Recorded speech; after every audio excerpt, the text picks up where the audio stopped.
შეტანის შესახებ და ტრანსპორტის სფეროს მართვისა და შესახებ საქართველოს კანონში ცვლილების შეტანის თაობაზე. აღნიშნული კანონპროექტები მესამე მოსმენით არის მოხსენებელი საქართველოს ეკონომიკისა და მდგრადი განვითარების მინისტრის მოადგილე ქალბატონო ნინო ენუკიძე. ქალბატონო ნინო, გთხოვთ. მოგესალმებით კიდევ ერთხელ მესამე მოსმენით წარმოგიდგენთ საქართველოს საზღვაო კოდექსში და ტრანსპორტის სფეროს მართვისა და რეგულირების შესახებ კანონში ცვლილებების შეტანის შესახებ პროექტებს.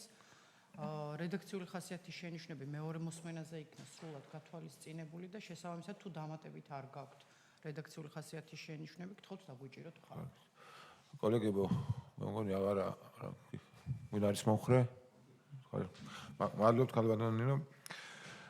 მეორე საკითხი გახლავთ საქართველოს პარლამენტის წევრების მიერ საკანონმდებლო ინიციატივის წესით წარმოდგენილი საქართველოს კანონპროექტის საჯარო და კერძო თანამშრომლობის შესახებ საქართველოს კანონში ცვლილების შეტანის შესახებ და განომდინარე კანონპროექტები, აქაც მესამე მოსმენით არის კანონპროექტი წარმოდგენილი, მოხსენებელი საქართველოს პარლამენტის წევრი ბატონი ირაკლი მეზონიშვილი. ბატონო ირაკლი გისმენთ. ბატონო შოთა, ცვლილებები არ განხორციელებულა. კითხვები არ გვაქვს, რედაქციული ხასიათით გავუჭიროთ ხარი, ვინ არის მომხრე? დიდი მადლობა.